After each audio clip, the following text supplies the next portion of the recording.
Hello friends, I would like to continue my series on Candid Talk on Corona. Last time जब हमने बात की तो काफ़ी सारी बात हुई और उसमें तय हुआ कि N95 mask is the best. कई सारे फ्रेंड्स ने कई सारे क्वेश्चंस मुझसे पूछे और उसके मैंने कुछ क्वेश्चंस इन्यूमरेट करे, मैं सिंपल सा जवाब देने का ट्राई करूँगा। तो पूछा गया 95 क्या है। तो 95 क्या है, ये एक नंबर है। जैसे 0.3 माइक्रोन का कोई पार्टिकल है, वो किसी मटेरियल से पास करने का ट्राई किया गया तो 95% of the time that was filtered out. तो ये 95% ऑफ द टाइम 0.3 माइक्रोन का पार्टिकल उसमें से पास नहीं हो पाया, इसलिए 95% प्रोटेक्शन। तो ये है 95 नंबर। किसी ने पूछा कि ये सर्टिफाई कौन करता है, कि भाई ये कोई स्टैंडर्डाइजेशन है। तो हाँ है, ऐसी एक बॉडी है जो national institute for occupational safety and health, ये इंस्टीट्यूट तय करता है। इन लोग एक्सपेरिमेंट करते हैं, वो लोग एयरबोर्न पार्टिकल्स उसमें से पास करने की ट्राई करते हैं और उसमें से देखा गया कि 0.3 माइक्रोन के particles 95% of the time pass हुए, तो ये हो गया N95। तो ये सर्टिफाइंग बॉडी है। किसी ने ये पूछा कि भाई आप तो N95 की बात करते हैं, मुझे तो नंबर P भी देखा हुआ है कि भाई N भी है P भी है, तो ये N और P क्या हो गया। तो भाई N जो है वो है non oil based airborne particles के लिए है और P जो है वो ऑयल बेस्ड पार्टिकल्स के लिए है। तो ऑयल बेस्ड पार्टिकल कहाँ होता है भाई, जो केमिकल फैक्ट्रीज़ है वहाँ फ्यूम्स होते हैं, केमिकल्स वगैरह के जो स्मोक होता है वो ऑयल बेस्ड पार्टिकल्स वहाँ होते हैं, तो उसके लिए P है। और N जो है वो नॉन ऑयल बेस है, वो कहाँ होते हैं, तो भाई हमारे आईसीयू में, ओटी में आप कॉफ कर रहे हैं, स्नीज कर रहे हैं, सक्शन कर रहे हैं, आप नेबुलाइजेशन कर रहे हैं, वो जो वाटर बेस जो उड़ता है वो है नॉन ऑयल बेस पार्टिकल्स। तो बोला कि भाई ये नंबर्स और कोई नंबर भी है, जैसे 95 है तो और कोई नंबर्स भी यहाँ है। N में है जैसे 90 है, N 100 है, वैसे P में भी 90 है, 95 है और 100 है। तो पूछा गया कि भाई ये जो 100 आप बोल रहे हैं तो क्या 100% कुछ फिल्टर होता है। तो भाई आमतौर पे लाइफ में कुछ भी 100 नहीं होता। तो 100 जो दिया गया है इसका मीनिंग ये है कि 99.97% फिल्ट्रेशन होता है, ये साबित किया गया, इसलिए रफली अराउंड फिगर ऑफ 100। तो मान लिया कि इसका फिल्ट्रेशन कैपेसिटी सब कुछ हो गया, तो ऐसी क्या खास चीज़ है इस मास्क में जो ये सब प्रिवेंट कर रही है, इतना सारा फिल्टर कर रही है। तो इसका मटेरियल का बात है। तो मटेरियल कहाँ क्या चीज़ है, तो ये नॉन वोवन फैब्रिक है और नॉन वोवन पॉलीप्रोपाइलिन फैब्रिक से बना होता है। एक ने ये पूछा कि भाई कंपनियां कैसी है, कई सारी कंपनियां हैं। तो भाई हैं, आप ही गूगल करिए, अमेजोन में देख लीजिए, दसियों कंपनियां आपको मिल जाएगी। अच्छा कंपनियां आ गई तो इनके मास्क में डिफरेंसेस है, भाई डिफरेंसेस नहीं है जब तक आपका लोगो लगा हुआ है उसमें N95 और वो क्लेम किया गया है, वो सर्टिफाई किया गया है नियोश की तरफ से, तब तक ये वो सेम है। कंपनियां प्राइजेस डिफरेंट हो सकती है कुछ भी अकॉर्डिंग टू है, but they are the same efficiency mask. Efficiency के लिए एक पैरामीटर था कि बैक्टीरियल फिल्ट्रेशन एफिशिएंसी या पार्टिकुलर फिल्ट्रेशन एफिशिएंसी, ऐसा भी कुछ लिखा होता है, जैसे दैट इज BFE या PFE का भी लिखा हो सकता है। अब हो गया फिल्ट्रेशन का, हो गया कंपनी का, हो गया। तो ऐसी और क्या फीचर्स है जो स्पेशल बनाता है ये मास्क को।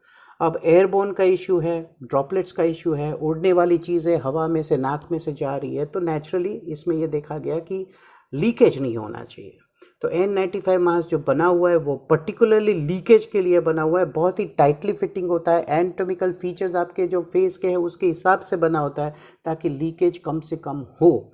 सर्जिकल मास्क है, आप देखते होंगे काफ़ी सारा खुला खुला होता है, साइड में से एयर जा सकते, ऊपर से जा सकती है, काफ़ी लीकेज है। तो surgical mask is basically for preventing big splash of blood और फ्लूइड और something, it does not help in droplets actually. N95 में भी ये क्लेम किया गया है कि 5 to 10%, 5 to 8% लीकेज हो सकता है, but that is acceptable by the NIOSH standard. एक फ्रेंड का फ़ोन आया था कि भाई मैंने तो मास्क खरीदे, दोनों एक ही कंपनी के या कुछ था और उसमें कई सारे कोड्स नंबर्स लिखे हुए, तो he got confuse and he called me, ये नंबर्स क्या है। तो ये नंबर्स का ये चक्कर है कि कई सारे नंबर लिखे होते हैं अंदर, भाई कंपनी का मॉडल नंबर होता है, लॉट नंबर होता है, ये कई सारे नंबर्स है। तो उस सब नंबरों के चक्कर में no problem about it unless and until you have your N95 number on it. I am demonstrating one company. I am not promoting any company here, but such type of mask which has lots of numbers in it. But what is important is N95 number. अब इसमें नियोश का भी लोगो हो सकता है और company का भी लोगो हो सकता है. That should suffice for you. अब पैक में जैसे है ये लिखा हुआ है कि भाई इसमें वाल्व वाला भी मास्क है और ये क्या क्या फिल्टर करता है. Dust, pollen, smell, smoke, bacteria, सब कुछ फिल्टर करता है. यहाँ उसके फीचर्स दिए हुए हैं कि भाई टाइटली फिटिंग है, ऐसा है, नोज़ क्लिप है जो नोज़ को टाइटली फिट करता है. काफ़ी सारा कुछ लिखा हुआ है. तो पूछा कि भाई वाल्व वाला मास्क है तो वाल्व वाला मास्क खरीदूँ या ना खरीदूँ, फ़ायदा है. तो वाल्व वाला मास्क हो सकता है थोड़ा कॉस्टली हो. जब तक वो सेम है, हाँ सेम है क्योंकि N95 है तो दोनों सेम फिल्ट्रेशन है. फ़ायदा ये है कि वाल्व है, एक्सपायरेटरी वाल्व है. N95 मास्क में आमतौर पे प्रॉब्लम ब्रीदिंग की होती है. एक्सपीरेशन जब करते हैं तो जो चश्मा पहनने वाले लोग हैं उनको फॉगिंग होती है. तो ये जो एक्सपायरेटरी वाल्व है वहाँ से एयर इजीली एक्सपायर हो जाती है और ये आपको फॉगिंग ये प्रिवेंट करती है. तो नेचुरली इज बेनिफिशियल मास्क, कोई प्रॉब्लम नहीं है, लेकिन हो सकता है थोड़ा महंगा हो. अब इश्यू यह है कि भाई चलो आप बोले हम लोग N95 पहन लेंगे, लेकिन ये कॉस्टली तो है, ये सस्ता तो नहीं है. हाँ सस्ता नहीं है.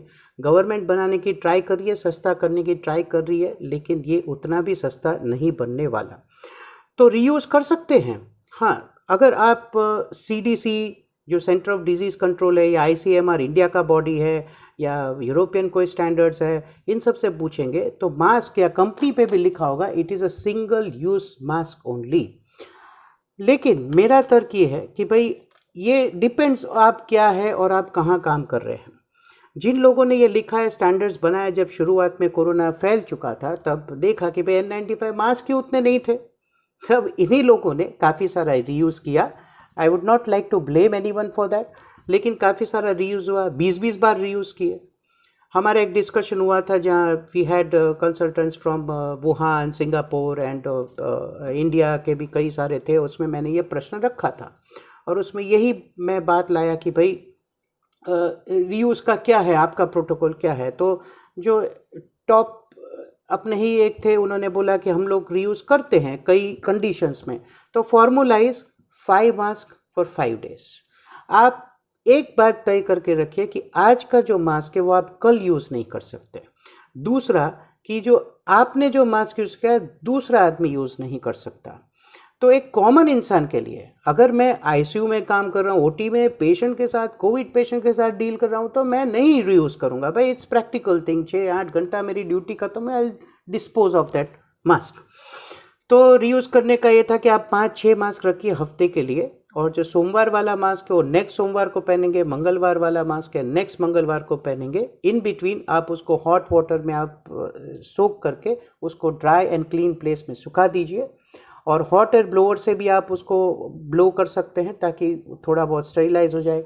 और मेथड्स है, हॉट एयर ओवन होता है उसमें मास्क लटका देते हैं आधे घंटे के लिए, या आजकल अल्ट्रा वायलेट लाइट के ओवन्स आ चुके हैं जिसमें आप चश्मा है, मास्क है, सब कुछ लोग स्टेरिलाइज कर रहे हैं. लेकिन 5 mask not recommended more than 5 times even at top places where if at all they are reusing. अब ये था कि भाई ये हो गया ड्रॉपलेट का चक्कर, ड्रॉपलेट फिल्टर हो गए, सब कुछ हो गया. लेकिन वायरस जो है, वायरस की साइज़ क्या है? ड्रॉपलेट की साइज़ हम जानते हैं 5 माइक्रोन, 10 माइक्रोन, बड़ा ड्रॉप 60 माइक्रोन का भी होता है, तो फिल्टर हो जाएगा N90 से. तो क्या वायरस कोई फिल्टर कर सकता है? तो हाँ, वायरस की जो है साइज़ हमने आज माप ली है. आज हमने इलेक्ट्रॉन माइक्रोस्कोप से फोटोग्राफ्स ले ली है, वायरस को देख लिया, साइज़ माप ली, तो 0.124 माइक्रोन रफली इसका साइज़ है. तो N95 से तो फिल्टर होगा नहीं. तो कोई ऐसी चीज़ है जो वायरस को फिल्टर करती है? तो ऐसी चीज़ एक है जिसको बोलते हैं हेपा फिल्टर, जो 0.01 माइक्रोन को भी फिल्टर कर सकती है. यानी practically all viruses can be filter through HEPA filter. HEPA means HEPA, high efficiency particulate air filter. अब लोग यही सोचेंगे कि भाई क्या तो मैं हेपा का मास्क नहीं पहन सकता? तो आप हेपा का मास्क नहीं पहन सकते.